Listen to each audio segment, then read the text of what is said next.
On the spot news media, we got the latest news. We don't care about the views, we just representing right.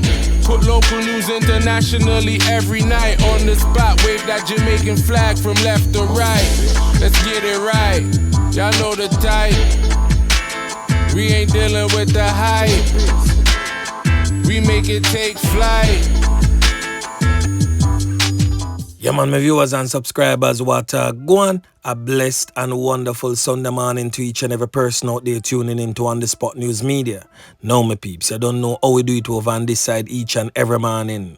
We have to give thanks and praise to the Most High Creator for the preservation of life, because life is indeed the greatest. So in the morning, my peeps, I have a few stories to share with you, the regular members of Chan Public and also members of the diaspora. So please like the video, share the video, watch the entire vlog so you can get a full understanding and a better appreciation of everything we are going in Jamaica. So watch this now, my peeps, to the name Sunday, the day when some of the ones and ones them traverse the church. Please remember On The Spot News Media, its loyal viewers and subscribers in your immediate prayers, cause you definitely see how Jamaica run right, and also we definitely need that now more than ever. And today is also the official Red Rice and Rooster Day. So happy Sunday to each and every person out there in the kitchen and deal with the finger licking chicken or any meat of your choice today. And for those who just traversing the streets going about your regular business, as always, safe travel upon the gravel. Continue to look out on the corner here, cause the old dirty corner boy them always out there lurks. So watch your snow, my peeps. We're gonna kick it off this morning with some international news. As a Jamaican born US Air Force Major, the man known as Andreen Mcdonald, presently on your screen, and also the son of a 67-year-old former businessman, Everton McDonald, more popularly known in the streets as Beachy Stout, both from Portland in Jamaica. Now, he was found guilty of manslaughter yesterday in a Texas court for the 2019 death of his wife, Andreen Mcdonald. The elder McDonald, known as Beachy Stout, who is accused of taking the lives of his two former wives in Jamaica, is currently in police custody and scheduled to start his trial in September of this year for the loss of life of his second wife. The long-awaited trial involving his 40-year-old son began on January 23, 2023. The jury deliberation began on Thursday and continued into Friday. However, after more than 10 hours, the foreman informed the trial judge that the 12-member jury could not arrive at a unanimous verdict of guilty or not guilty for the charge of the loss of life of his wife. It was all smiles among the accused and his defense team during that trial.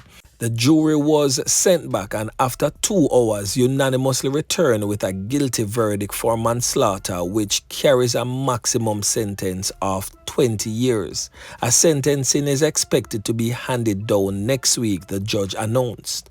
Andreen, age 29, who was also born in Jamaica, was first reported missing on the 1st of March 2019. So let me give you a quick rundown of Andreen Mcdonald, the son of Beachy Stout's testimony in court. So he gave a testimony for about 4 hours outlining exactly what he claimed happened on that day. So he stated that before they got home and had that argument, they went to file their taxes at H&R Block and found out that their shared business, his name was intentionally left off it. So basically, as she alone owned the business and him not have no part in it, and he is saying that he is half owner of that business. So he stated that when he went home, they had an argument about it and he decided to file a divorce, and that sent his wife in rage, because he is also stating that the wife stands taller than him, she is bigger than him, and she is more stronger than him. So when they started to fight, he tripped her foot because she was throwing some serious blows on him. So we're going to hear now from Andreen Mcdonald himself whilst he was in the court on the stands giving his testimony or his account of what took place on that horrific day. Listen. As soon as she fell, it was like a reaction, so I landed like a couple of kicks. More than a couple or a couple? I'd say probably like about a couple. And right at that moment, what happened? So when she got the second kick, I think I heard like some type of wheezing, coming out of her. And then also, like in the background, I could hear like some footsteps running. And at that point I was like, oh shit, Elena. So I ran out of the bathroom towards the living room area, and then I saw like Elena, like she was somewhere close to the stairs, back in the front. So I ran towards Elena and picked her up, and we went upstairs, and then I was trying to get her back to bed. Back in the bathroom when this happened, how long did that confrontation, that violent confrontation, how long did it take? That was definitely less than a minute. It couldn't be that long. Were you the aggressor? No, I was not. What was going through your mind when you were there when that was happening? So when she was attacking me, I was basically just trying to defend myself. And I guess probably like a normal situation, you probably like, if someone's like a lot smaller than you, it's not a big deal, you probably just hold them. But since she's, she's bigger than I am, she's pretty strong, so trying to hold her, to restrain her or some shit like that, it's probably not feasible. So I just gave her a few kicks, like a couple of kicks, to like knock the wind out of her and get her to stop. These kicks, are they wind up kicks of somebody, or are they all part of the movement of what's going on? It's just like sort of like in the movement, because like when you flip, you got a leg behind you and you just whip it, and then you hit the next one. When you take the Elena, where do you take her? I took her back upstairs to her bedroom. And why? Because I didn't want her around, any type of situation where, there was any type of family violence or stuff like that. And when you get to her bedroom, what do you do? So I was there trying to get her to go back to sleep. And then, at the time I'm thinking about like, okay, she probably just called the police and Who? Andreen. When you go up to Elena, do you think that Andreen's okay? No, I just thought, because I heard her wheezing, so at the time I just thought she got the wind knocked out of her. So she probably already caught her breath, probably called the police and made up some story.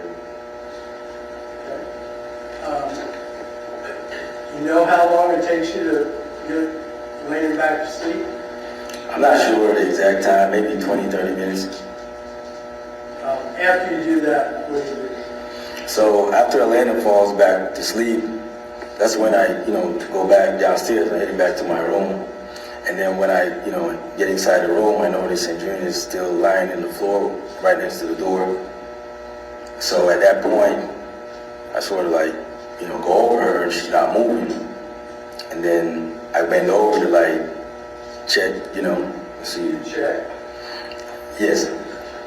Tell me how. So I bent over and then I like grabbed her face and then like feel like if I could feel like a pulse or something, and then I put my ear next to like her nose to see if she was breathing, and she was not. What kind of reaction did that make? So at that point, honestly, man, I became like pretty frantic at that point because, oh fucking shit, she's dead on the floor. We just had a fight. Obviously, I'm gonna get blamed for this, and I got a 7-year-old autistic kid upstairs that was gonna take care of her. So, I mean, it was a pretty scary situation. You stay right there at the doors of the bathroom, the master bedroom, or where do you go? So at that point, I'm feeling like the house is like hot. So I went outside just to like get some fresh air and just to like, gather my thoughts and like think about like, what the hell is this going on? So I go outside and I'm, just out there like pacing around and thinking.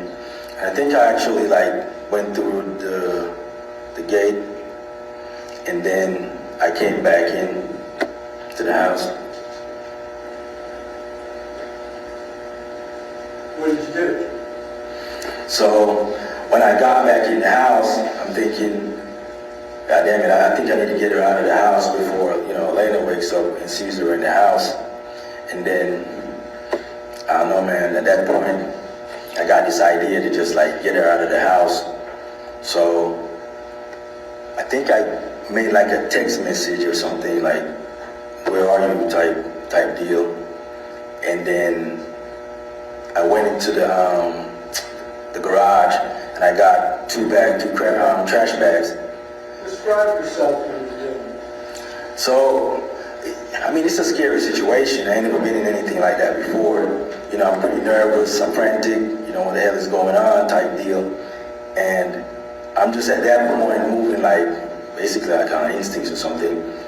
But I go inside the garage and I grab like a couple of trash bags and then I put one over the top of her and then the other one under for the lower leg or something. What's your purpose of doing that? So at that point, for me, I'm just trying to get her out of the house. Why?